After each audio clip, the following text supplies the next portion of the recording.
So we'll go ahead with the next topic. So in the last session, just a brief, very brief summary of what we have done in the last session. हमने last lecture में we have started with a new chapter which is kinetic theory of gases and radiation. इसमें दो parts थे, एक था kinetic theory of gases का और एक है radiation का. Radiation का पार्ट बाद में ही आएगा. We have started off with kinetic theory of gases. इसमें सबसे पहले हमने बेसिक गैस लॉज रिवाइज किए थे. I will not go into that again. Boyle's law, Charles law, Gay Lussac's law और एवोगैड्रोस लॉ. उसके बाद हमने काइनेटिक थ्योरी के अजम्पशंस देखे थे. ऑफ कोर्स ये चारों गैस लॉ को तुम कंबाइन करोगे तो आइडियल गैस इक्वेशन बनता है, वो तुमको पता है. फिर हमने देखे थे assumptions of kinetic theory of gases. Assumptions के बाद what we have seen if you remember was mean free path, mean velocity, mean square velocity and root mean square velocity. तो अब उसके आगे हमको स्टार्ट करना है. We will start with next topic that is derivation of pressure of gas. Derivation of pressure of gas. Pressure of gas ये आपका 11th plus 12th मिला के पूरे फिजिक्स के सिलेबस का सबसे बड़ा टॉपिक है, सबसे बड़ा डेरिवेशन है ये. तो of course it is very lengthy. तो फिर जहाँ लेंदी हो तो वहाँ भूलने के चांसेस भी ज़्यादा होते हैं. भूलना नहीं है क्योंकि याद ही नहीं रखना है. You just have to maintain a flow. इसके लिए यहाँ पे पूरा का पूरा ध्यान होना चाहिए. एक चीज़ इंपॉर्टेंट है. हमको डिराइव करना है प्रेशर ऑफ गैस का इक्वेशन. सबसे पहले आपको बेसिक चीज़ पता होनी चाहिए. Pressure is force upon area. तो जब आपके पास एक कंटेनर होगा तो हम लोग स्टार्ट करते हैं विथ टेकिंग अ कंटेनर. तो let us take a cubical container. अब यहाँ पे क्यूबिकल कंटेनर ही लेना है क्या, ऐसा कोई कंडीशन नहीं है. We take cubical container only to keep things little simple. क्योंकि क्यूब में हर एक फेस होता है स्क्वायर, हर एक फेस का एरिया होता है सेम. इसके लिए हम लोग क्यूब लेते हैं just to have little bit of less mathematics. तो हमारे पास एक क्यूबिकल कंटेनर है. This is a cubical container. और अब इसके साथ मैं पहले कुछ एक्सिस को एसोसिएट कर देता हूँ. Let us say this is X axis, this is Y axis, this is Z axis. और बाय द वे ये 3 डायमेंशनल सिचुएशन है. तो you have X, Z and Y. But हमारे पास एक गैस है which is contained in a cubical container with side length L. तो जो साइड का लेंथ है वो एल है. अब you have gas, you have some amount of gas here. When I say some amount मतलब लार्ज नंबर ऑफ मॉलिक्यूल्स.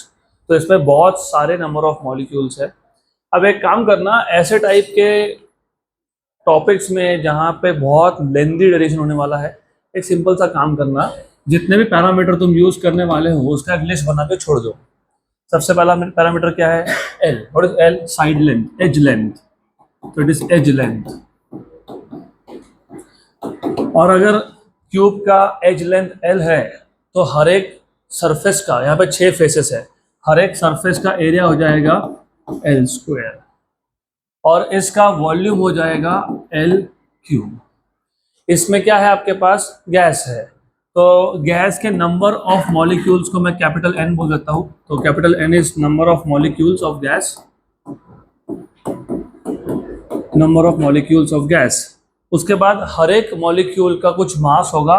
तो small m denotes mass of each molecule. Mass of each molecule. हर एक molecule का mass m है, total number of molecules n है. तो what is the total mass? What is the total mass? n into m. अरे simple है ना. Container में you have n number of molecules, हर एक मॉलिक्यूल का मास है स्मॉल m. तो what is the total mass? n into m. That is total mass is n into m. Then density, what is density by the way? Mass upon volume. So the density of gas is mass upon volume. और mass को आपने बोला है total mass is n into m और volume is L cube. So that is density of gas. अभी आपको बहुत simple लग रहा है कि ये क्या लिख रहे हैं. अभी समझेगा धीरे धीरे. रुको जरा, रुको, आने तो अभी तो डेरिवेशन स्टार्ट ही नहीं हुआ, अभी होगा. This is density of gas. Good. तो ये सारे पैरामीटर हमको लगने वाले हैं. You will need to know what is edge length, what is area of each face, what is volume of the cube, how many number of molecules, what is mass of each molecule, what is total mass of gas, what is density of gas. और थोड़ा सा जगह खाली रख देता हूँ यहाँ पे, if we need some more parameters बाद में देख लेंगे. यहाँ तक clear? Good. Then as I told you, you're talking about derivation of pressure of gas. तो जब तुम गैस की बात करते हो, gas contains large number of molecules. And if you remember, all these molecules are in a state of random motion. तो हर एक molecule move हो रहा है. तो move हो रहा है तो फिर उसका speed भी होगा. तो C1, C2, C3, Cn be the speeds or velocities, be the velocities of molecules of gas. Of molecules of gas. तो जो पहला मॉलिक्यूल है उसका वेलोसिटी c1 है, दूसरे का c2 है, c3, cn and so on so fourth. मैं जानबूझ के यहाँ पे v से डिनोट नहीं करता क्योंकि create confusion between volume and velocity. तो वेलोसिटी को मैं c1, c2, c3, c4 ही यूज करने वाला हूँ. देन बिकॉज ये एक 3 डायमेंशनल प्रॉब्लम है, cube is 3D, gas is content in the cube, तो 3D प्रॉब्लम है. आपको याद होना चाहिए अगर आपके पास 3D वेक्टर हो, इफ यू रिमेंबर, एक पार्टिकल का वेलोसिटी है जो 3 डायमेंशनल है, तो कैसे लिखते हो उसको आप? vx i cap plus vy j cap plus vz k cap. क्योंकि 3 डायमेंशनल प्रॉब्लम में 3 कंपोनेंट होते हैं वेलोसिटी के, तो यहाँ पे भी 3 कंपोनेंट आएंगे. तो जो पहला मॉलिक्यूल था जिसका वेलोसिटी आपने c1 बोला, राइट, उसके वेलोसिटी के 3 कंपोनेंट होंगे, c2 के भी 3 कंपोनेंट होंगे, nth पार्टिकल की वेलोसिटी के भी 3 कंपोनेंट होंगे. एक काम करते हैं, मैं एक्स वाई जेड की जगह पे मैं यू वी और डब्ल्यू डिनोट करूंगा. तो U will denote X component of velocity, X component of velocity, V will denote Y component of velocity,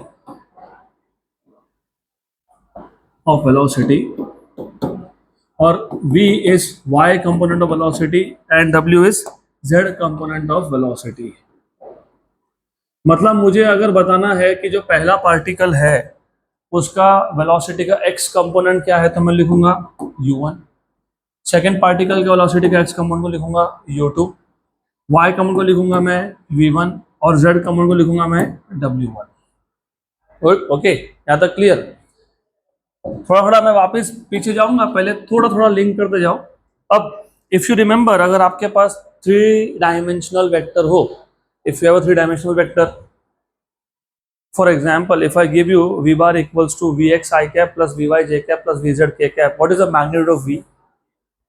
v का magnitude कितना होता है? Under root of vx square plus vy square plus vz square. उसका square कर दिया तो v square equal to vx square plus vy square plus vz square. तो therefore you can also write c1 square. What is c1?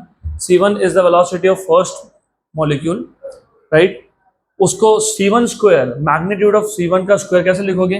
x component square plus y component square plus z component square. What is the x component of first particle?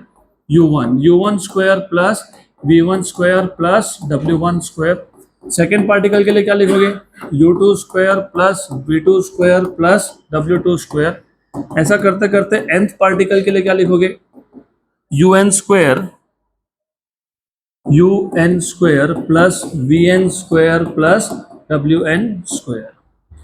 तो जितने भी parameter हमको लगने वाले हैं वो मैंने पहले के सब स्टार्टिंग में सबसे पहले उसको स्पेसिफाई कर दिया कि क्या क्या पैरामीटर लगने वाले हैं. अभी डेरिवेशन स्टार्ट होगा. First of all, you are suppose to derive pressure of a gas. Pressure of a gas, when you talk about gas is contained in some container. For simplicity, I have taken the shape of the container to be cube. And when you talk about gas, you talk about large number of molecules of gas. That is why number of molecules को मैंने capital N बोल दिया, mass को मैंने small m बोल दिया. Each molecule का mass small m है, total mass हो गया n into m, density हो गया mass upon volume. Then क्योंकि you have to remember 8 assumptions थे. 4 था nature of gas molecule, 4 था random motion. These gas molecules are in a state of random motion. They are continuously moving in all the possible directions. तो हर एक molecule के पास velocity है और ये 3D है, तो ये molecule, हर एक molecule का velocity के 3 कंपोनेंट है. तो x कंपोनेंट को u बोल देंगे, y को v बोल देंगे और z कंपोनेंट को w बोल दिया. तो if you remember, of course किसी भी वेक्टर का मैग्नीट्यूड का स्क्वायर होता है X component square plus Y component square plus Z component square. तो ये सारे के सारे मॉलिक्यूल्स के वेलोसिटी का मैग्नीट्यूड का स्क्वायर आ गया। यहाँ तक क्लियर? अब before we start deriving what is pressure, force upon area. मैंने इसलिए बोला ना, याद रखना ही नहीं है आपको, बेसिक चीज समझ लो, अपने आप याद रहेगा, फोर्स अपॉन एरिया, राइट। मतलब प्रेशर फाइंड करना है तो क्या फाइंड करेंगे, फोर्स, और क्या फाइंड करेंगे, एरिया। एरिया तो पता है। बाय द वे, जब तुम बोलते हो force upon area, pressure is force upon area, किसका एरिया, किसका area?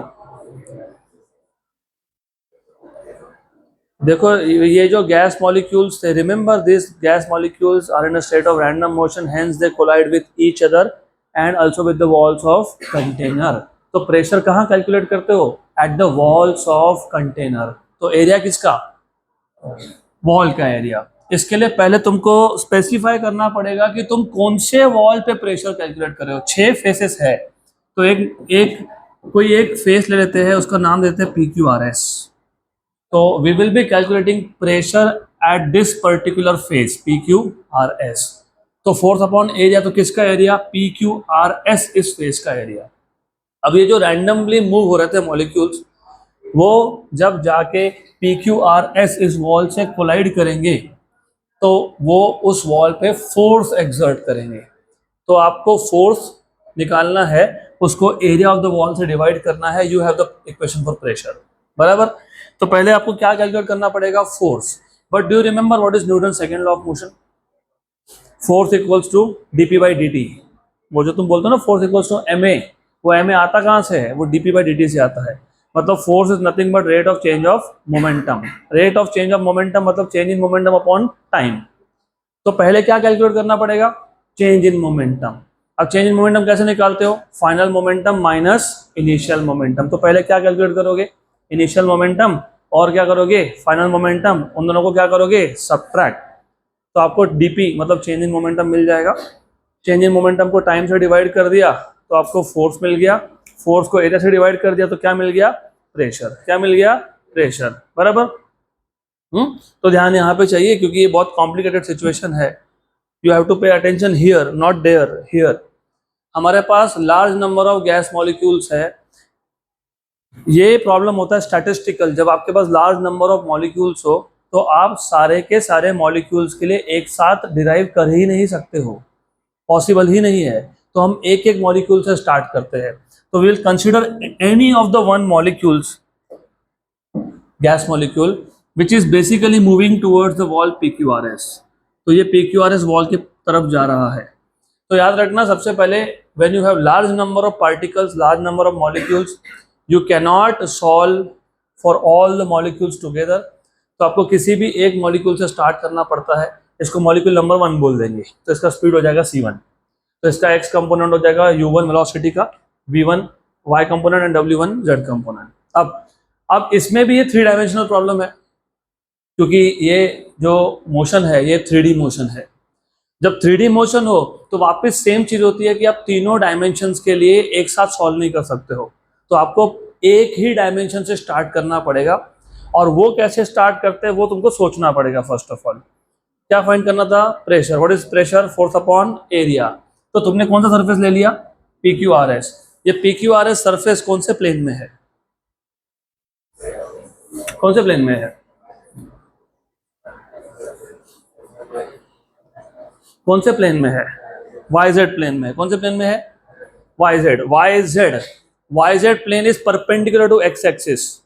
YZ plane is perpendicular to x axis. ऐसे होता है ना, YZ प्लेन किसको परपेंडिकुलर होता है, x एक्सिस को। XZ किसको होता है, y को, है ना।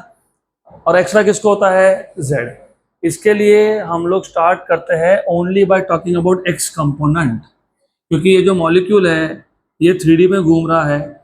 ये जाके PQRS से कोलाइड करने वाला है। जब ये कोलाइड करेगा तो उसका मोमेंटम चेंज होगा, मतलब ये फोर्स एक्सर्ट करेगा।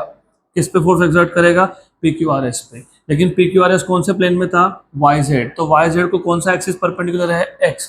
तो हम स्टार्ट करते हैं X कंपोनेंट से। कहाँ से, X component. So consider a molecule moving towards moving towards the wall PQRS, towards the wall PQRS. The x component of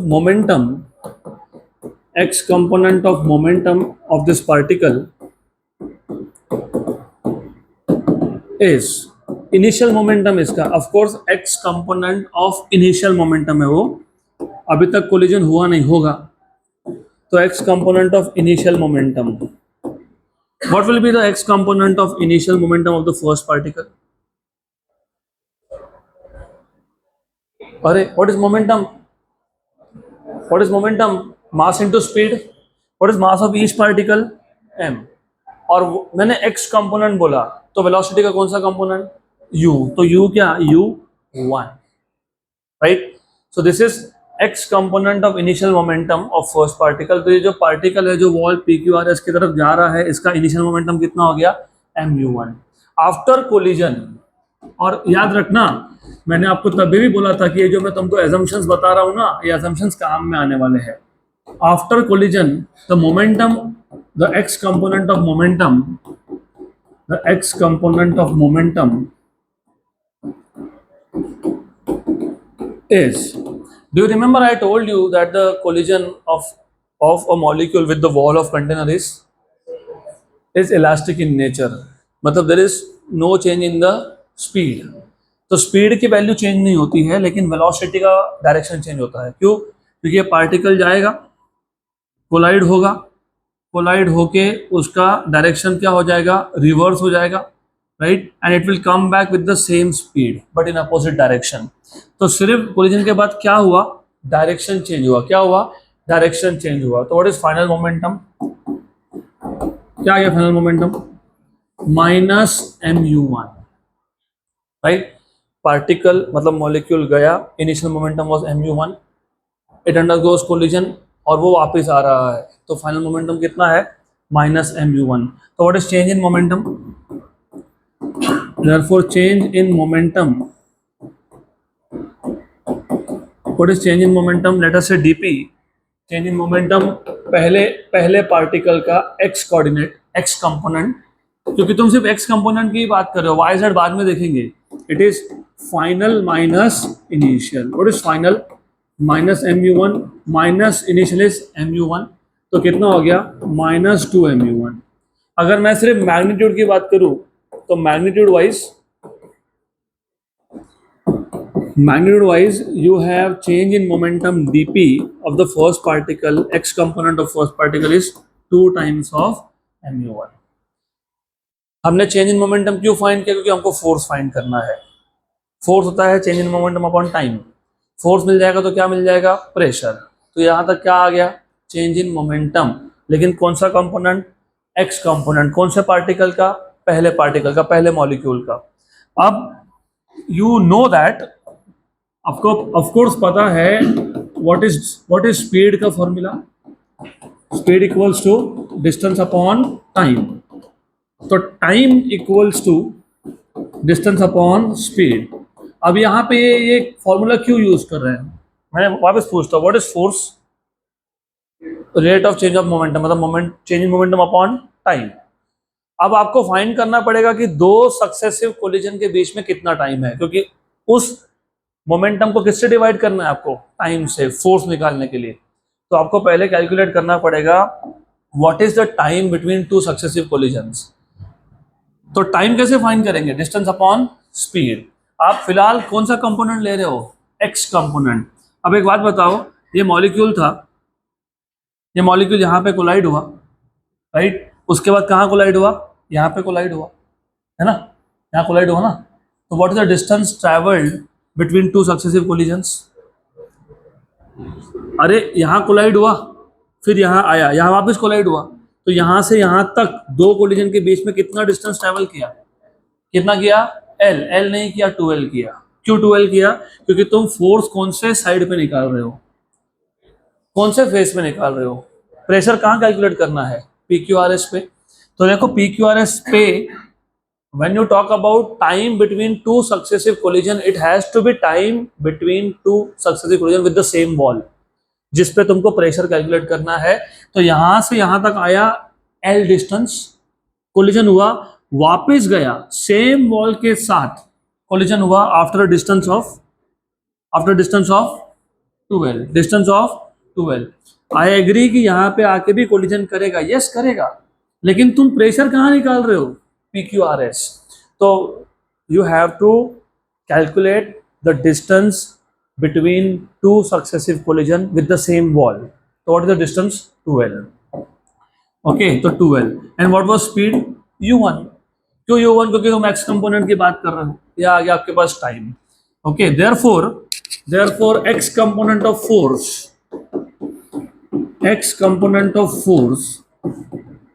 of course of the first particle is F1x. It is dp1x by t. What is change in momentum का x component? 2m u1. How much is the time? 2l by u1. 2 cancel हो गया, right, good. तो आपके पास मिल गया ये m u1 square bye, यहाँ तक clear? तो what is the force exerted by first particle on the wall PQRS? m u1 square by l, बराबर, करेक्ट, पक्का पक्का। तो अब इसके बाद दो मेथड्स है, इसके आगे के जो स्टेप्स है वो दो तरीके से कर सकते हो।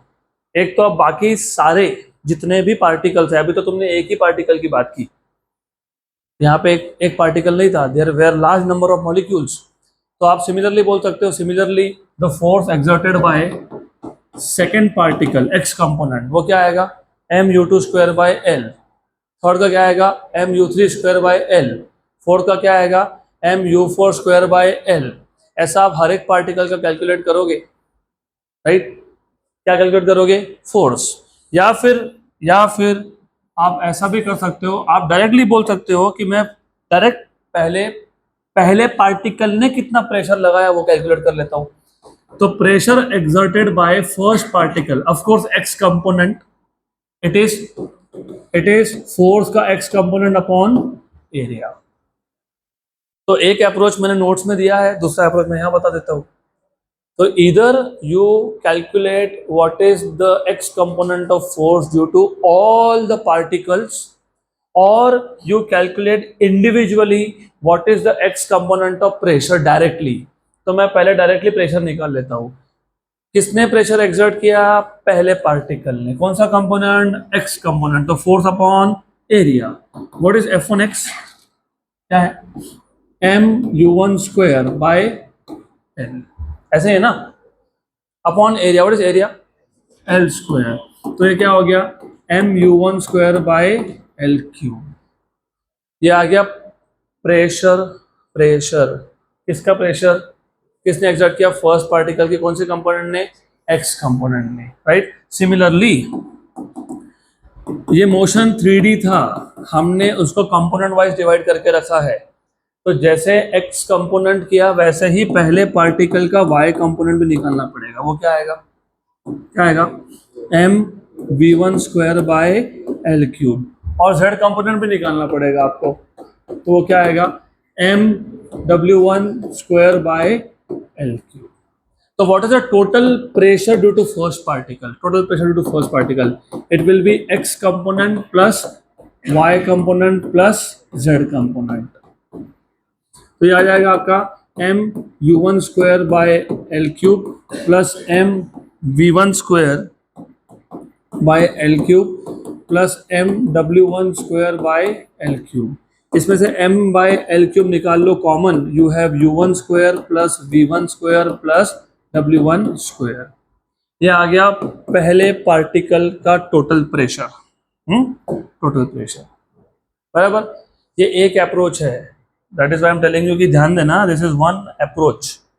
दूसरा अप्रोच ऑफ कोर्स मैंने आपको नोट्स में दिया है। नोट्स में पता है क्या लिखा है? पहले हम लोगों ने F1x निकाला, चलो वो भी देख लेते हैं। तो both approach should go hand in hand. तो इफ यू सी, हमने पहले x कंपोनेंट निकाला है, फिर हमने बोला है similarly y component of force will be what? m v1 square by l, है ना, पहले पार्टिकल का y कंपोनेंट, पहले पार्टिकल का, राइट, करेक्ट। या फिर आप ऐसा भी कर सकते थे, आप F2x भी बोल सकते थे। आपके ऊपर है, बहुत सारे अप्रोच होते हैं इसको सॉल्व करने के लिए। अब मैं F2x भी बोल सकता था। What is F2x? Second particle का फोर्स का x कंपोनेंट क्या आएगा? mu2 square. What will be the x component of third particle? mu3 square by L. What will be the x component of nth particle? mun square by L. ये सारे particles का कौन सा component है? x. तो what is the total x component of force? F1x plus F2x plus Fnx. How much is that? कितना ये? mu1 square by L plus mu2 square by L plus mun square by L. तो ये आ गया आपके पास m by L u1 square plus u2 square plus un square. तो जैसे आपने x कंपोनेंट निकाला है फोर्स का, ये टोटल x कंपोनेंट है ऑफ फोर्स. तो अभी प्रेशर निकाल लो. व्हाट इज प्रेशर का x कंपोनेंट? फोर्स का x component upon area. Force का x कंपोनेंट क्या लिखा तुमने? m by L u1 square plus u2 square up to un square, और एरिया क्या होता है? l square. तो 1 बाई एल स्क्वायर, और ये पूरा का पूरा. Correct, good. तो आपको मिल गया प्रेशर का x component m by L cube u1 square plus u2 square up to un square. Similarly, you can find out what is the y component of pressure and what is the z component of pressure. What will be y component? m by l cube v1 square plus v2 square up to vn square. What will be z component? m by l cube w1 square plus w2 square up to wn square. Are that clear? Right? तो 3-4 approach है, वो आपके ऊपर है आपको कैसा करना है. एक टेक्स्ट बुक में भी दिया हुआ है. अब ये आ गया आपके पास x component of pressure, y component of pressure and z component of pressure. ये टोटल प्रेशर है, सब सारे के सारे पार्टिकल्स का मिला के. अब ये जो सिचुएशन है, it is a state of random motion. Random motion में दो चीजें इंपॉर्टेंट है. एक, जो भी होता है हर डायरेक्शन में सेम होता है, इसलिए आप देखो फॉर्मूला भी सेम बना. दूसरा, जो भी होता है हर पार्टिकल के लिए सेम होता है ना. तो what ever happens is the same for all particles and what ever happens is the same in all directions. इसका मतलब पता है क्या होता है? इसका मतलब ये होता है that you will have px equals to py equals to pz. इसको फिलहाल के लिए p बोल देता हूँ. It is only because it is random motion. तो in a state of random motion you have px equals to py equals to pz equals to P. So what is the total pressure?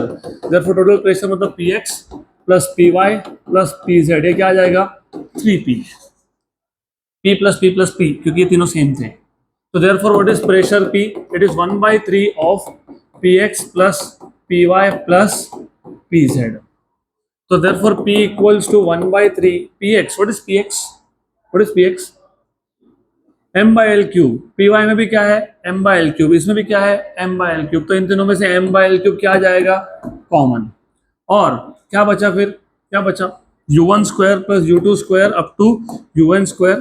तो u1 square plus u2 square up to un square plus v1 square plus v2 square plus plus plus plus plus vn square plus w1 square plus w2 square up to wn square. And if you notice, मैंने जानबूझ के u, v और w को एक के नीचे एक लिखा. डू यू रिमेंबर ये क्या था?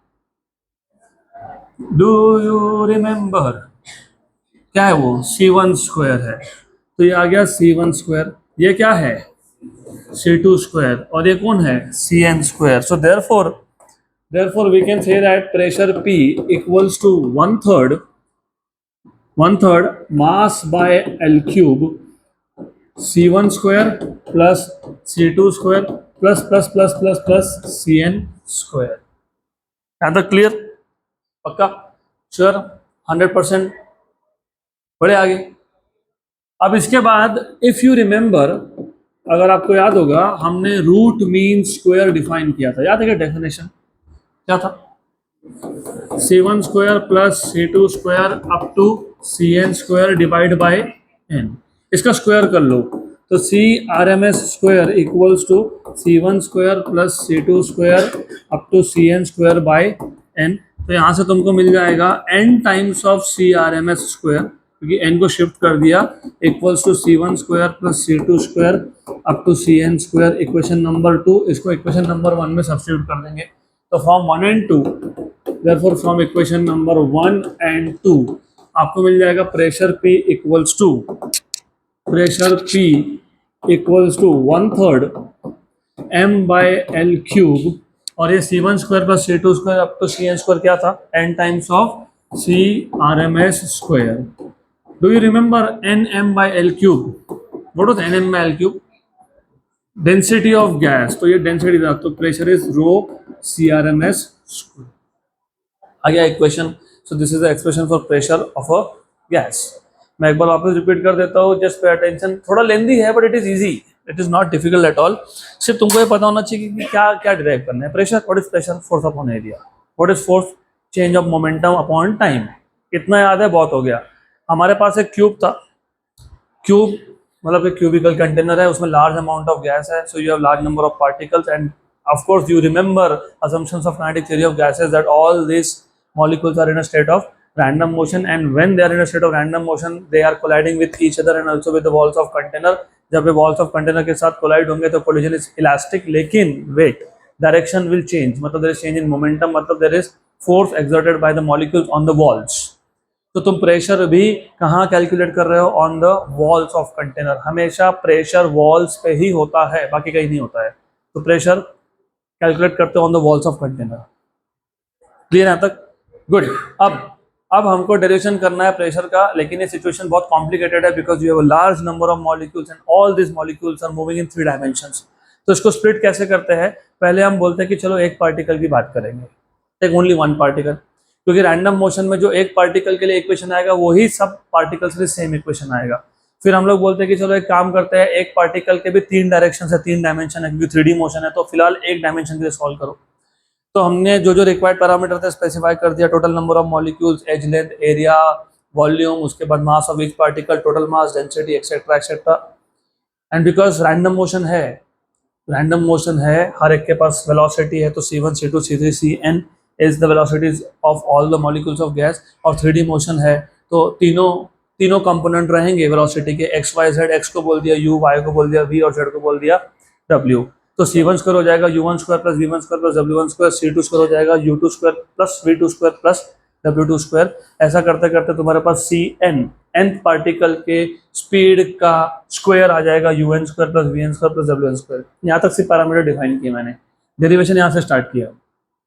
अब मैंने एक मॉलिक्यूल लिया और हमको प्रेशर निकालना है, तो किसी तो एक वॉल को इमेजिन कर लो। तो मैंने बोला चलो ठीक है, PQRS वॉल पे प्रेशर निकालेंगे। अब ये PQRS वॉल पे प्रेशर निकालोगे तो एक मॉलिक्यूल इमेजिन करो जो PQRS वॉल की तरफ जा रहा है। और मैंने बोला कि तीन कंपोनेंट है, हमको फिलहाल तो एक ही बात करनी है। तो हमने देख लिया कि PQRS वॉल कौन से प्लेन में था, YZ। तो you start with X component, क्योंकि YZ is perpendicular to X। तो हम अगर तुम कोई और सरफेस लेते हैं, तुम टॉप सरफेस लेते हैं, वो हो जाता एक्स वाई प्लेन, तो मैं कौन सा कंपोनेंट से स्टार्ट करता? जेड कंपोनेंट से। तो डिपेंड करता है कि तुमने कौन सा वॉल सिलेक्ट किया है to derive the equation of pressure. तो ये जो मॉलिक्यूल था which was moving towards wall PQRS, उसके वेलोसिटी का एक्स कंपोनेंट है u1, तो उसका इनिशियल मोमेंटम है mu1। अब वो गया, कोलिजन करके वापस आया, and the collision is supposed to be elastic in nature, मतलब there is no change in the value of speed, there is change only in the direction of speed। तो final momentum क्या हो जाएगा? Minus mu1। What is change in momentum? Final minus initial, मतलब minus mu1, तो -2 times of mu1। मैं अगर सिर्फ magnitude की बात करूँ, क्योंकि मुझे इंटरेस्ट है in finding out the equation for pressure, right? तो I am just looking for the magnitude of pressure here. तो मैंने मैग्नीट्यूड ले लिया, तो what is change in momentum का magnitude? It is 2mu1। and what is force? It is change in momentum upon time। तो हमको check करना पड़ेगा कि ये जो मॉलिक्यूल था इसको PQRS इस वॉल के साथ दो सक्सेसिव कोलिजन करने में कितना टाइम लगा। तो यहाँ से पहले यहाँ तक गया, L डिस्टेंस कवर किया, फिर वापस यहाँ पे आया, L डिस्टेंस कवर किया, तो total distance between two successive collision is 2L and speed was u1, तो time is 2L by u1। तो change in momentum upon time which is force, तो पहले पार्टिकल का फोर्स का x कंपोनेंट कितना हो गया, change in momentum upon time, what is change in momentum 2m u1, what is time 2L upon u1, 2 cancel, तो m u1 square by L। अब इसके बाद दो तीन अलग अप्रोच से आप डिराइव कर सकते हो, but this is the easiest one. तुमने फिलहाल सिर्फ पहले पार्टिकल की बात की, सेकंड पार्टिकल होता तो उसने कितना फोर्स एक्सर्ट किया होता, x component m u2 square by L। तीसरे पार्टिकल का फोर्स का x कंपोनेंट क्या होता, m u3 square by L। nth particle का होता m un square by L।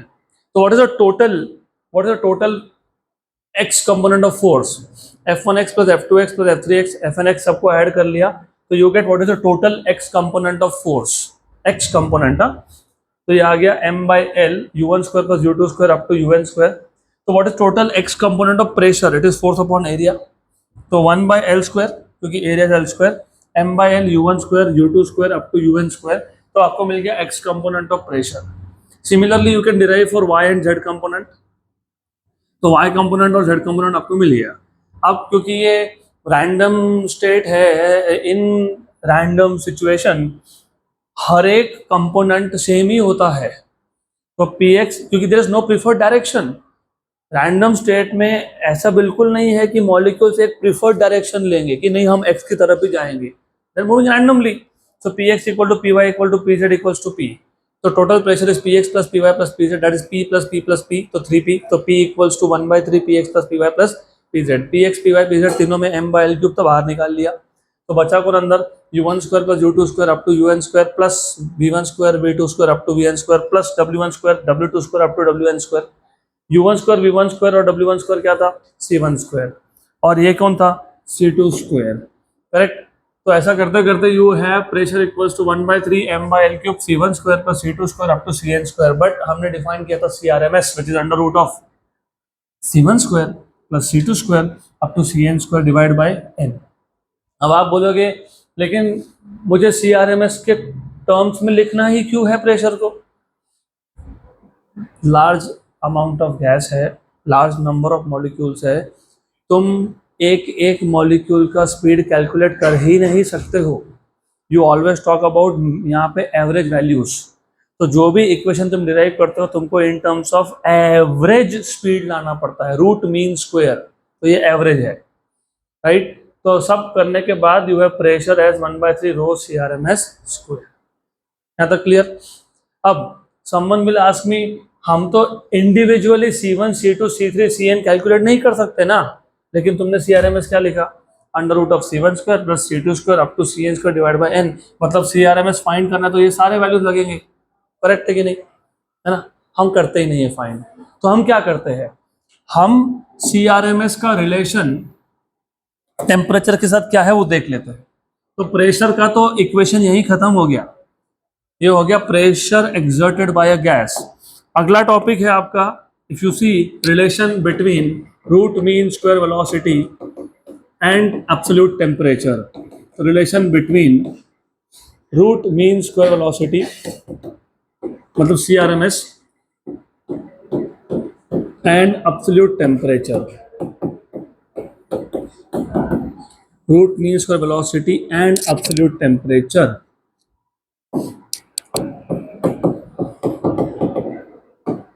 अब ऐसा है, थोड़ा सा आप इमेजिन करोगे, करना पड़ेगा आपको, थर्मोडायनामिक्स समझ में नहीं आएगा नहीं तो, अगर आपको KTG नहीं पता तो थर्मोडायनामिक्स भूल जाना। It is very simple thing. मेरे पास अगर एक कंटेनर है, कंटेनर में गैस मॉलिक्यूल्स है, they are in a state of random motion, let us say मैंने उनको हीट सप्लाई कर दिया, क्या होगा, they will move faster, very good, faster.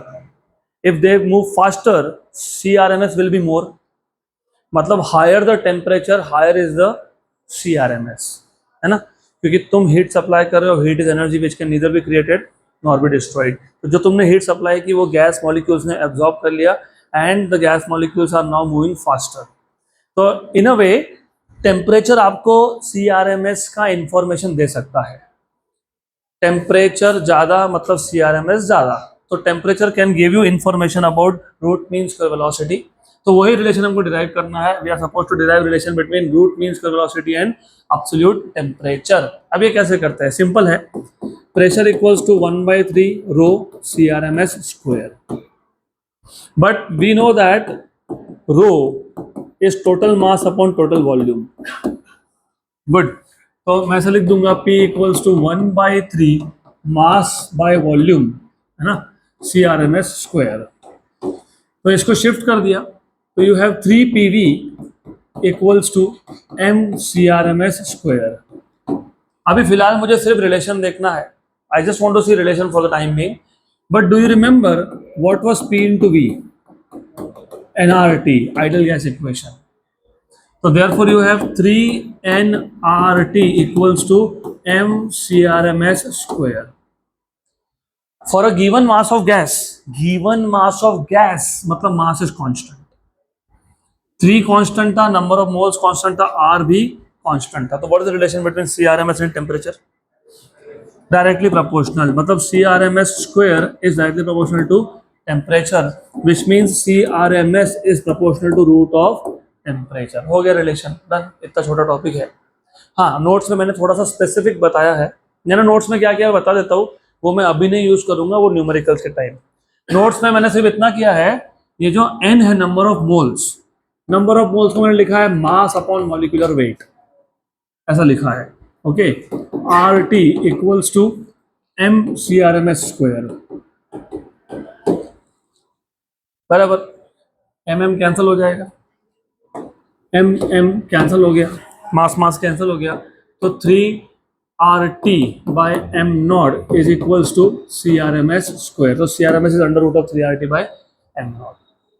Okay, तो ये बस एक दो स्टेप एक्स्ट्रा लिख के दिए नोट्स में। My primary task was to relate what is CRMS and absolute temperature. यहाँ तक भी लिखा तो सफिशिएंट है। तो अब हाउ थिंग्स हैव चेंज्ड। अब तक हम लोग CRMS कैसे फाइंड कर रहे थे, under root of C1 square plus C2 square plus CN square divide by n। और इतने लार्ज नंबर ऑफ मॉलिक्यूल्स है 10⁻23 24, you can not major C1 C2 C3। हमने सिंपल सा काम किया, वो चेंबर में जिसमें गैस था, कंटेनर में एक थर्मोमीटर डाल दिया, थर्मोमीटर ने टेम्परेचर बता दिया, टेम्परेचर को केल्विन में कन्वर्ट कर लिया, and you get the relation higher the temperature higher is the CRMS। और होना भी चाहिए, क्योंकि हायर द टेम्परेचर मतलब higher is the energy, higher the energy मतलब हायर इज द वेलोसिटी।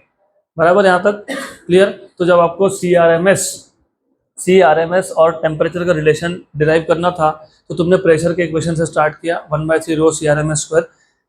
लेकिन डेंसिटी होता है मास बाय वॉल्यूम।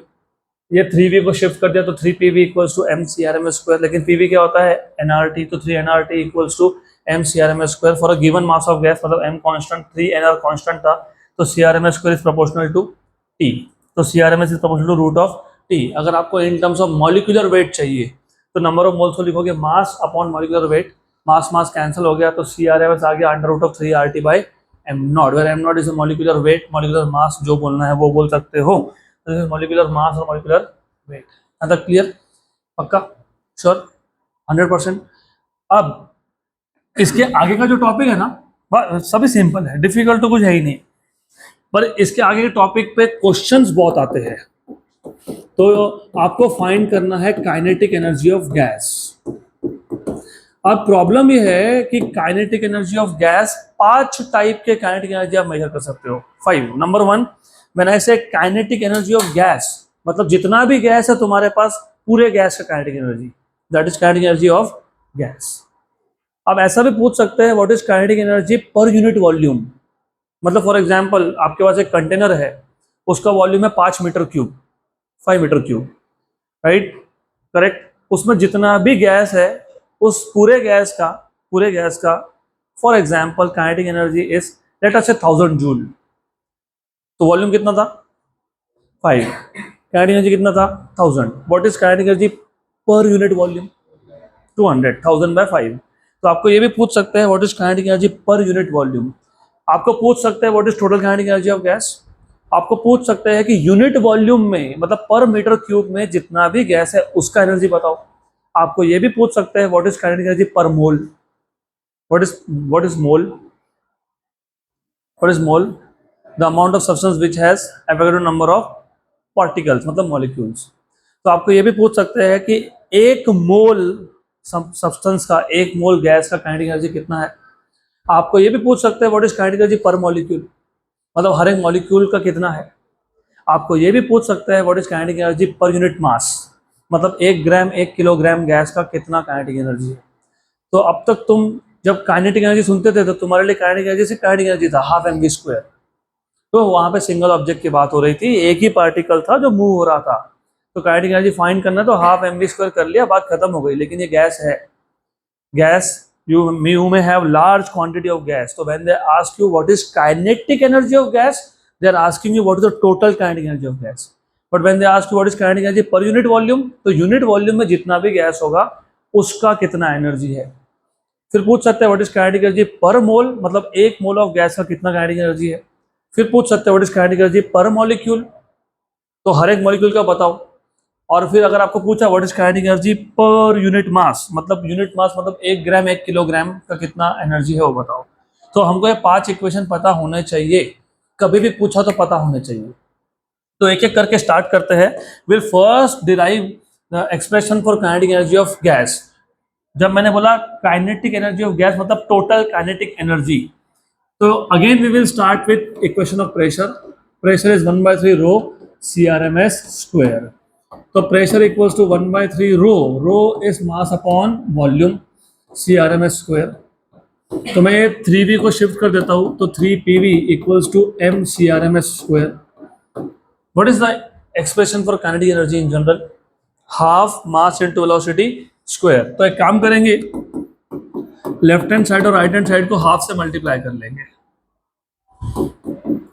तो इफ यू सी ये टोटल मास था, by the way this is total mass of gas. Capital M लिखा है, स्मॉल एम नहीं लिखा है, इसके लिए मैंने वहां पे 10 बार बताया आपको कि ये small M capital M small M capital M पता होना चाहिए। Small M is mass of each molecule, capital M is total mass. तो जब तुम कैपिटल एम लिख रहे हो मतलब यहाँ पे तुम टोटल मास ऑफ गैस की बात कर रहे हो, तो ये टोटल काइनेटिक एनर्जी बन गया। तो therefore 3/2 PV is total kinetic energy of gas. तो बन गया आपके पास काइनेटिक एनर्जी ऑफ गैस का एक्सप्रेशन 3/2 PV। क्लियर यहाँ तक, पक्का। अब अगर आपको पूछ लिया what is kinetic energy per unit volume, तो आप क्या करोगे, kinetic energy per unit volume चाहिए ना, तो टोटल काइनेटिक एनर्जी को टोटल वॉल्यूम से डिवाइड कर दोगे, simple. What was total kinetic energy 3/2 PV upon V, तो कितना हो गया 3/2 P। या सिंपल, और भी सिंपल बताऊं, कुछ करना ही नहीं था, कुछ नहीं करना है, ये V को यहाँ से उठा के यहाँ डाल देना है, हो गया। Kinetic energy per unit volume is 3/2 P, हो गया। तो kinetic energy per unit volume कितना हो गया 3/2 P। अब पूछा है आपको kinetic energy per mole, kinetic energy per mole. How do you find out kinetic energy per mole, it's to simple. देखो मेरे पास फॉर एग्जाम्पल, सिर्फ मैं एग्जाम्पल बता रहा हूँ, फॉर एग्जाम्पल मेरे पास सर्टन अमाउंट ऑफ गैस है, उस गैस का टोटल काइनेटिक एनर्जी कितना है, कितना है 3/2 PV। उस सर्टन अमाउंट ऑफ गैस में n मोल्स है, कितने हैं n मोल्स। मैं एग्जांपल बताता हूँ, I have a gas which has total 1000 joule of energy, कितना है 1000, and it has 100 moles of gas. How many moles of gas, what was the energy 1000, how many moles 100, what is energy per मोल 10। तुमने क्या किया 1000/100, मतलब तुमने total kinetic energy को किससे divide कर दिया, किससे कर दिया, नंबर ऑफ मोल्स। बस वही यहाँ पे करना है, फिर टोटल काइनेटिक एनर्जी को नंबर ऑफ मोल से डिवाइड कर देना है। तो ये आ गया आपका 3/2 PV। ये क्या था, टोटल एनर्जी, क्या था ये टोटल काइनेटिक एनर्जी, डिवाइड किससे करोगे, नो मोल से। What is PV, nRT। तो what is PV by N, RT।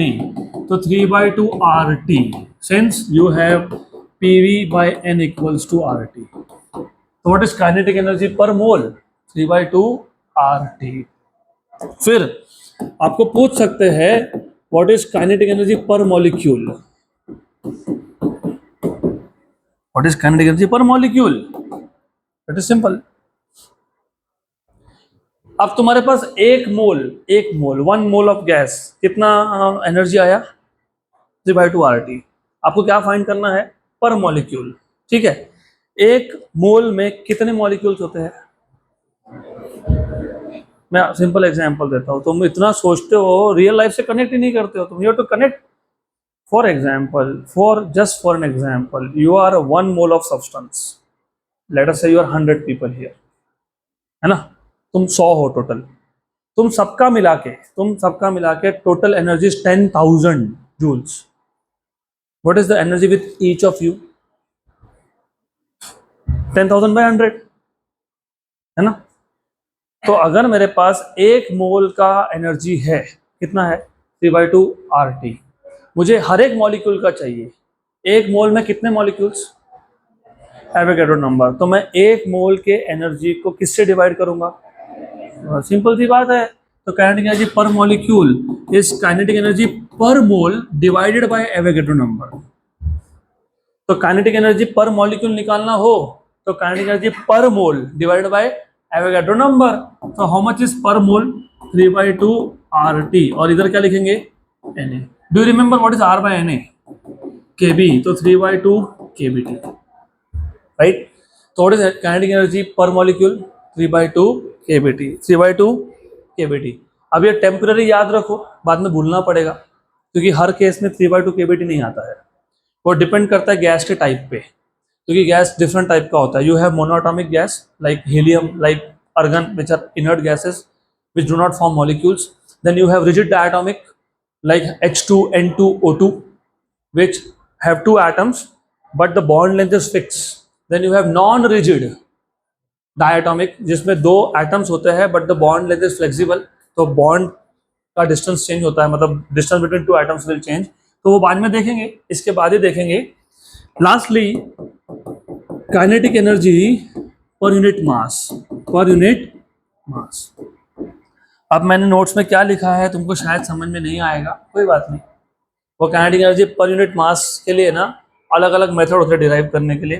तो एक काम करना, जैसे तुमने kinetic energy per unit volume किया, क्या किया तुमने, टोटल काइनेटिक एनर्जी को किससे डिवाइड कर दिया, टोटल वॉल्यूम से। वैसे ही मुझे अगर kinetic energy per unit mass चाहिए तो मैं टोटल काइनेटिक एनर्जी को किससे डिवाइड करूंगा, टोटल मास से। किससे, टोटल मास से। What is total kinetic energy, 3/2 PV upon m।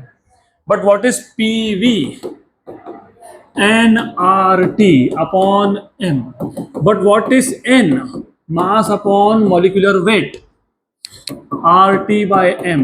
m और m हो गया कैंसल, तो 3/2 RT/m0 आ गया। यह आ गया आपका kinetic energy per unit mass. Notes में मैंने सेम इक्वेशन दिया है but with a different method. तो ये ज़्यादा इजी है क्योंकि तुमको यहाँ याद ही नहीं रखना है, तुमको सिर्फ इतना समझ में आया कि मेरे पास टोटल मास था m, मैंने टोटल एनर्जी निकाला, उसको मास से डिवाइड कर दिया, तो 3/2 PV/m। लेकिन PV होता है nRT, n होता है मास upon molecular weight, mass cancel हो गया, तो 3/2 RT/m0। क्लियर यहाँ तक। ये 5 इक्वेशन याद रखने पड़ेंगे, you do not have any choice, तुमको याद रखना पड़ेगा ये। अब ऐसा है, just for a quick recap, just for a very quick recap, they may ask you what is kinetic energy of gas, मतलब total kinetic energy. They may ask you what is kinetic energy per unit volume. They may ask you what is kinetic energy per mole. They can ask you what is kinetic energy per molecule. They can also ask you what is kinetic energy per unit mass. मैंने table बना के दे दिया है। Total kinetic energy is 3/2 PV. Kinetic energy per unit volume is 3/2 P. Kinetic energy per mole is 3/2 RT. Per molecule is 3/2 kBT. लेकिन ये conditional है, this is not always true. And per unit mass is 3/2 RT/m0. Clear यहाँ तक। अभी ये याद रखना, याद रहा, फ्री के मार्क्स है। तो आई एक्सपेक्ट कि तुमको कम से कम यहाँ तक सब पिक्चर क्लियर है, तो you know how to derive equation of pressure of a gas. And I hope you remember pressure is 1/3 rho CRMS square. Rho is mass upon volume, right? Then I also expect कि तुमको ये पाँचों के पाँचों याद रहेंगे। रहेगा क्या याद? पक्का पक्का श्योर 100%। चले आगे। अब जो नेक्स्ट टॉपिक है that is law of equipartition of energy. ऐसा ही है ना sir? Law of equipartition of energy, जिसको तुम इक्विपार्टीशन थ्योरम भी बोलते हो, शायद केमिस्ट्री में भी आएगा ये। लॉ ऑफ इक्वी, नाम में ही है इक्वी, मतलब इक्वल। किसका क्या इक्वल? Equal partition. किसका इक्वल पार्टीशन? एनर्जी का। तो law of equipartition of energy, इसको तुम इक्विपार्टीशन थ्योरम भी बोलते हो। Equipartition theorem. अभी एग्जैक्टली क्या है मैं बताऊंगा बाद में, लेकिन पहले let us go through some little bit of basics. Law of equipartition of energy, तो आप एनर्जी का इक्वल पार्टीशन कर रहे हो, that is the idea here. अब motion of a molecule along a straight line, इसको तुम 3-4 नाम से आइडेंटिफाई करते हो। एक तुम बोलते हो मोशन अलोंग स्ट्रेट लाइन, एक तुम बोलते हो लीनियर मोशन, एक तुम बोलते हो रेक्टिलिनियर मोशन, लेकिन इसका और एक नाम है जिसको तुम बोलते हो ट्रांसलेशनल मोशन। क्या बोलते हो? Translational motion. तो गैसेस के केस में इसके आगे जहाँ पे भी ट्रांसलेशनल मोशन ये वर्ड यूज हुआ होगा, मतलब the motion of molecule along a straight line, भूलना मत, राइट? तो whenever a given molecule of gas is moving along a straight line, then such a motion will be called as translational motion. यहाँ तक clear? पक्का? अब let us say हमारे पास एक मोनो एटॉमिक गैस है। मोनो एटॉमिक, मैंने जैसे बताया monoatomic. Most of the gases are molecular gases. For example hydrogen, oxygen, nitrogen, ये सारे कौन है? ये मॉलिक्यूलर गैसेस है। O2, N2, H2, ammonia, NH3, ये सारे कौन है? मॉलिक्यूलर है। But there are of course some gases which are atomic, monoatomic, single atom. क्यों? क्योंकि इनका ऑक्टेट कंप्लीट था, इनको जरूरत नहीं थी बॉन्ड्स बनाने की। They do not make any type of bonds, neither they make covalent nor they make ionic bonds, nothing. They are just inert, इसलिए इसको इनर्ट गैसेस भी बोलते हैं। They do not react with anything. Helium हो गया, argon हो गया। अब ये बहुत स्पेसिफिक है, क्यों बता रहा हूँ? उसका कुछ मतलब है उसमें। You have to understand there is some meaning behind it. Now let us say ये मॉलिक्यूल है, मोनोएटॉमिक है, बेसिकली मोनोएटॉमिक गैस है। It is moving in 3 dimensions. अगर ये 3D में मूव हो रहा है तो इसके वेलोसिटी के कितने कंपोनेंट्स होंगे? 3, right? What is the kinetic energy if the speed is v? तो we know that kinetic energy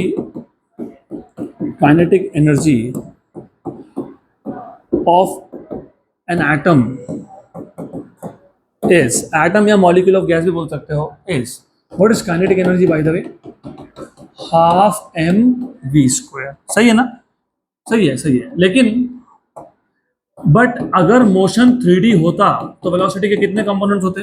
3, vx i cap plus vy j cap plus vz k cap. तो वेलोसिटी का मैग्नीट्यूड क्या बन जाता? Under root of vx² plus vy² plus vz²। तो v² क्या आ जाएगा? vx² plus vy² plus vz²।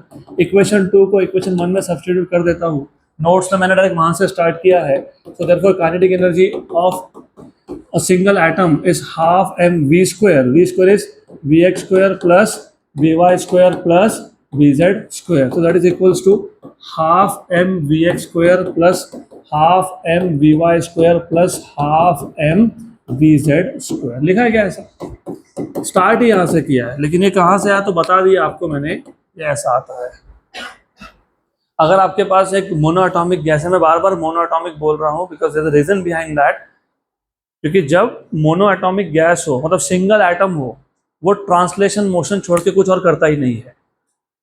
लेकिन अगर डायटॉमिक हुआ तो वो रोटेट भी हो सकता है, तो वहाँ पे रोटेशनल मोशन भी आ सकता है। और अगर वो नॉन रिजिड हुआ, जिसमें बॉन्ड लेंथ फिक्स नहीं होता है, तो वो वाइब्रेशनल मोशन भी परफॉर्म कर सकता है। तो वहाँ पे 3 टाइप के एनर्जी आ जाते हैं, ट्रांसलेशनल, रोटेशनल एंड वाइब्रेशनल। अब क्योंकि हमको कॉन्सेप्ट डेवलप करना है तो मैंने बेसिक से स्टार्ट किया। मैंने बोला चलो ठीक है, पहले आप एक सिंगल एटम ले लो, मतलब मोनोटॉमिक गैस का एक पार्टिकल ले लो, और अगर वो मूव हो रहा है 3D में तो उसके वेलोसिटी के 3 कंपोनेंट्स आएंगे, तो v square will be v x square plus v y square plus v z square. तो उसका जो काइनेटिक एनर्जी होगा it is half m v x square plus half m v y square plus half m v z square.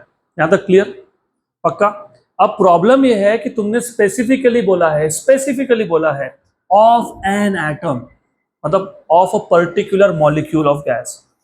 लेकिन as I told you, जब तुम gas की बात करते हो, do you have a single atom of gas? No, you have large number.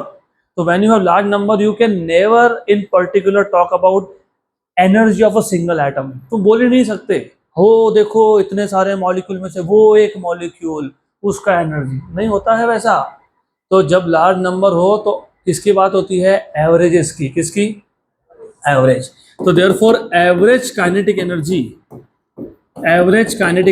Is, अब by the way averages को denote करने के लिए book to book, topic to topic different notation है। कहीं पे एवरेज को लिखने के लिए ऐसे बार लगा देते हैं, कहीं पे यहाँ पे एम लिख देते हैं, मीन वैल्यू। खासकर काइनेटिक थ्योरी ऑफ गैसेस में they use this kind of brackets, greater than and less than, उसके बीच में लिखते हैं। तो when they write inside such brackets, मतलब कौन से वैल्यूज की बात हो रही है? एवरेज। तो ये मीन वैल्यू है, एवरेज वैल्यू है। तो average kinetic energy is half m v x square average plus half m v y square average plus half m v z square average. Equation number 3, right? ये इस step तक हम एक single molecule की बात कर रहे थे, लेकिन गैस में लार्ज नंबर ऑफ मॉलिक्यूल्स होते हैं तो हम सिंगल मॉलिक्यूल का बोल ही नहीं सकते हैं, तो हम लोग बात करते हैं एवरेजेस की। तो ये हो गया average x component of kinetic energy, सारे मॉलिक्यूल्स का एवरेज। ये हो गया average y component of kinetic energy, और ये हो गया एवरेज जेड कंपोनेंट, सारे मॉलिक्यूल्स का मिला के। करेक्ट? यहाँ तक क्लियर? पक्का पक्का? Sure? 100%? Last bench, right? Clear यहाँ तक? पक्का? बट अभी तो तुमने बोला, मैंने कहाँ बताया, तुमने मेरे को बताया व्हाट इज काइनेटिक एनर्जी पर मॉलिक्यूल? 3/2 kBT। और ये भी तुम किसकी फाइंड कर रहे थे? मॉलिक्यूल की। But we know that average kinetic energy of a molecule is how much? 3/2 kBT। Very good.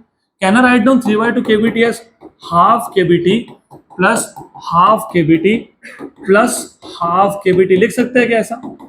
Yes, equation number 4. So if you see from equation number 3 and 4, you will find left hand side is same, so right hand side will also be same. So therefore from equation number 3 and 4, आप ऐसा लिख सकते हो half m v x square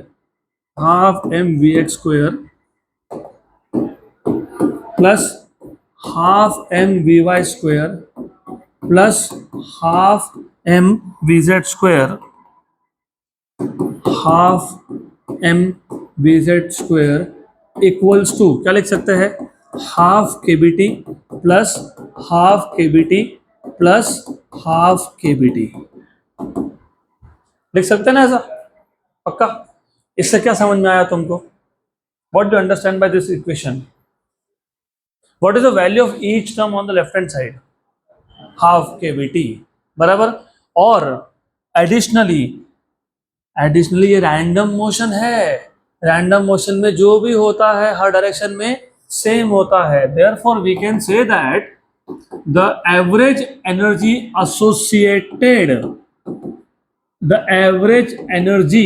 associated, ये जो power 2 है, mathematics में power 2 हो तो क्या बोलते हैं उसको? पावर 2 हो, पावर 3 हो, पावर 1 हो, इसका नाम होता है लीनियर, क्वाड्रेटिक, क्यूबिक। क्या बोलते हैं? क्यूबिक। तो पावर 2 को क्या बोलते हैं? क्वाड्रेटिक। तो thus the energy associated with each quadratic term, देखो ये भी क्वाड्रेटिक था, ये भी क्वाड्रेटिक था, ये भी क्या है? क्वाड्रेटिक है। और हर एक के साथ एनर्जी कितना है? Half kBT। कितना है? Half KBT. कितना है? Half KBT. ये बन गया आपका law of equipartition of energy का स्टेटमेंट। तो energy associated with each quadratic term in equation of translational motion is half kBT।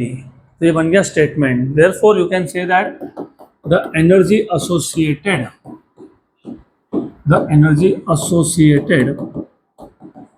with each quadratic term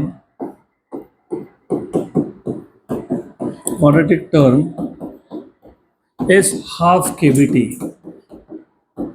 ये पहला तरीका है लिखने का। दूसरा भी है, 3 मेथड्स है लिखने के, तीनों बता देता हूं मैं। और ये क्वाड्रेटिक था कौन से पैरामीटर में? वेलोसिटी में। देखो ये पोजीशन कोऑर्डिनेट्स है x। अगर x का स्क्वायर हो तो हम बोलते हैं क्वाड्रेटिक इन पोजीशन। अगर वेलोसिटी का स्क्वायर हो तो हम बोलते हैं क्वाड्रेटिक इन वेलोसिटी। अगर एक्सेलरेशन का स्क्वायर हो तो हम लोग बोलते हैं क्वाड्रेटिक इन एक्सेलरेशन। तो यहाँ पे क्वाड्रेटिक किस में है? वेलोसिटी में। तो तुम ऐसा भी बोल सकते थे, the energy associated with each quadratic term in velocity in the equation of energy of translation is half KBT. तो ऐसा भी बोल सकते हो आप। You can say the energy associated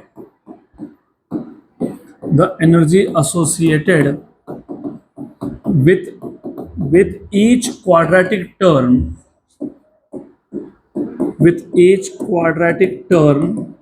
in velocity या फिर of velocity in the equation of energy is half KBT. वो इंग्लिश आप संभाल लेना, मेरा काम इंग्लिश सिखाना नहीं है। You can handle it on your own. यहाँ तक क्लियर? तो मैं आपको वापस एक बार कॉन्सेप्ट बताता हूँ। देखो ये ना बहुत सिंपल है, और स्पेसिफिकली आगे जाके if you are thinking to do mechanical engineering पता होना चाहिए। नहीं तो गए सेकेंड ईयर में थर्मोडायनामिक्स आता है, यही पता नहीं, इक्विपार्टीशन थ्योरम पता नहीं। Law of equipartition of energy मतलब एनर्जी का इक्वल पार्टीशन होगा इन सिंपल लैंग्वेज। अब ये एक्सप्लेन करने के लिए हमने क्या किया, हमने पहले एक सिंगल एटम लिया, और ये एटम है, ये मॉलिक्यूल नहीं है, ये मोनो एटॉमिक है। तो एक सिंगल एटम है, if it is moving in 3 dimensions तो उसका काइनेटिक एनर्जी होगा हाफ एम वी स्क्वायर। लेकिन 3 डायमेंशन है तो v के 3 कंपोनेंट है, तो half m v x square plus half m v y square plus half m v z square. ये सिंगल एटम है। लेकिन जब तुम गैस की बात करते हो, गैस में सिंगल एटम तो होता नहीं है, लार्ज नंबर ऑफ एटम्स होते हैं। तो हम जब भी गैस के किसी भी एटम का काइनेटिक एनर्जी की बात करेंगे, normally you have to talk about averages. तो what is the average kinetic energy of a molecule? Half m v x square average plus half m v y square average plus half m v z square average. लेकिन हमने अभी देखा था कि kinetic energy of molecule is 3/2 k B T. तो मैंने सिर्फ 3/2 k B T को क्या कर दिया, half k B T plus half k B T plus half KBT लिख दिया। तो 3 बार हाफ केबीटी लिख दिया। अब मुझे समझ में आया कि half m v x square का वैल्यू कितना आ रहा है, half k B T. Half m v y square का वैल्यू कितना आ रहा है, हाफ केबीटी। और half m v z square का क्या आ रहा है, हाफ केबीटी। मतलब, और बाय द वे ये रैंडम सिचुएशन है। रैंडम सिचुएशन में हर एक कंपोनेंट की वैल्यू क्या होती है, सेम। तो half m v x square, half m v y square, half m v z square, सबकी वैल्यू कितनी हो गई, half k B T. Do you understand? Equipartition मतलब हर एक कंपोनेंट के साथ कितना वैल्यू है, हाफ केबीटी। मतलब जो भी टोटल वैल्यू था एनर्जी का, उसका इक्वल पार्टीशन हो गया इन कंपोनेंट्स, राइट। तो स्टेटमेंट के हिसाब से द एवरेज या फिर the energy associated with each quadratic term, जहां पे भी रेस टू 2 वाला टर्म हो, हर एक रेस टू 2 वाले टर्म के साथ कितना एनर्जी है, हाफ केबीटी। तो अगर मेरे पास इक्वेशन आ गया जिसमें 3 क्वाड्रेटिक टर्म थे तो कितना एनर्जी होगा, 3/2 केबीटी। अगर मेरे पास एक ही टर्म है क्वाड्रेटिक इन नेचर तो कितना होगा, हाफ केबीटी। अगर 2 होंगे तो 2 इंटू हाफ केबीटी, 4 होंगे तो 4 इंटू हाफ केबीटी, 5 होंगे तो 5 into half KBT. So the energy associated with each quadratic term is half kBT। यहाँ तक क्लियर? पक्का? श्योर 100%। तो 2 तरीके से हमने लॉ ऑफ इक्विपार्टीशन के स्टेटमेंट लिख दिए। एक तीसरा मेथड भी है, मतलब एक तीसरा अल्टरनेट स्टेटमेंट भी है। तो law of equipartition of energy का तीसरा स्टेटमेंट समझने के लिए पहले तुमको पता होना चाहिए डिग्रीज ऑफ फ्रीडम क्या होता है। Degrees of freedom, and I am telling you, ये डिग्रीज ऑफ फ्रीडम का concept when I was in masters, मैं जब एमएससी कर रहा था तब भी लोगों के दिमाग में जाता नहीं था डिग्री ऑफ फ्रीडम होता क्या है। इसको डीओएफ से डिनोट करते हैं। क्यों नहीं जाता था? क्योंकि सोचने का तरीका सही नहीं था। तुम जब तक तुम टेक्स्ट बुक में या कहीं पे भी जो दिया हुआ सिर्फ रटोगे गए। मैंने इसके लिए वहां पे उसका एक अल्टरनेट स्टेटमेंट बना के दिया है, आपको बताता हूँ मैं, आप ही बता दोगे। चलो मान लेते हैं मेरे पास एक मोनो एटॉमिक गैस है। मोनो मतलब मॉलिक्यूल नहीं है, single atom. Now if I give this energy, इस एटम को एनर्जी दिया तो क्या होगा? It will start moving in a straight line, मतलब it will perform only translational motion. मतलब जो एनर्जी हमने इसको सप्लाई किया है, it can use that energy in 3 different ways. 3 क्यों? It can take up that energy and start moving along x axis. It can take up that energy, start moving along y axis. It can take up that energy, start moving along z axis. तो energy दिया या तो x के along move होगा, या Y के along होगा, या जेड के अलॉन्ग होगा। या फिर एनर्जी दिया तो एक्स वाई प्लेन में मूव होगा, या फिर इसको एनर्जी दिया तो ये एक्स वाई जेड मतलब 3D में मूव होगा। So if I give this atom energy, it can use that energy in how many different ways? 3, right? Correct.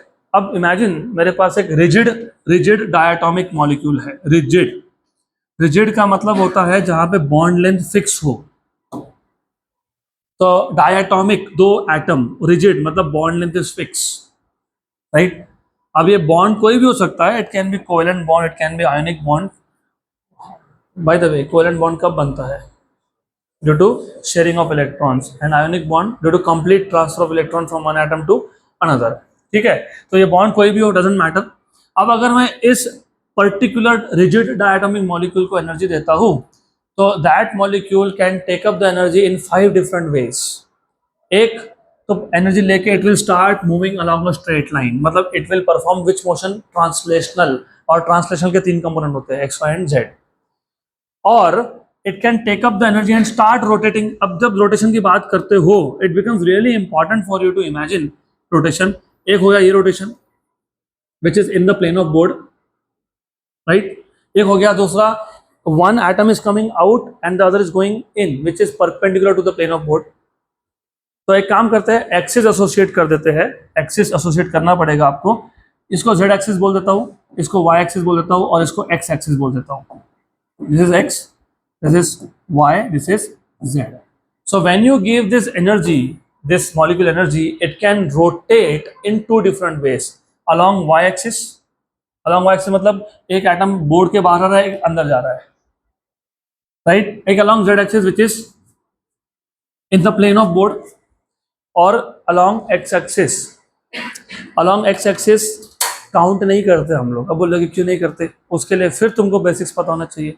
चलो मैं बेसिक्स बता देता हूँ। उसके लिए आपको पता होना चाहिए what is Newton laws of motion. Every particle remains in a state of rest और in a state of uniform motion unless it is acted upon by external unbalanced force. मतलब एक पार्टिकल का स्टेट तब तक नहीं change होगा जब तक उस पर एक्सटर्नल अनबैलेंस्ड फोर्स नहीं लगाओगे, राइट। क्यों नहीं चेंज होगा? किसने रोका? Inertia. The tendency of an object to oppose any change in the state of motion is called as inertia. Inertia linear motion में ऑब्जेक्ट का खुद का मास प्रोवाइड करता है।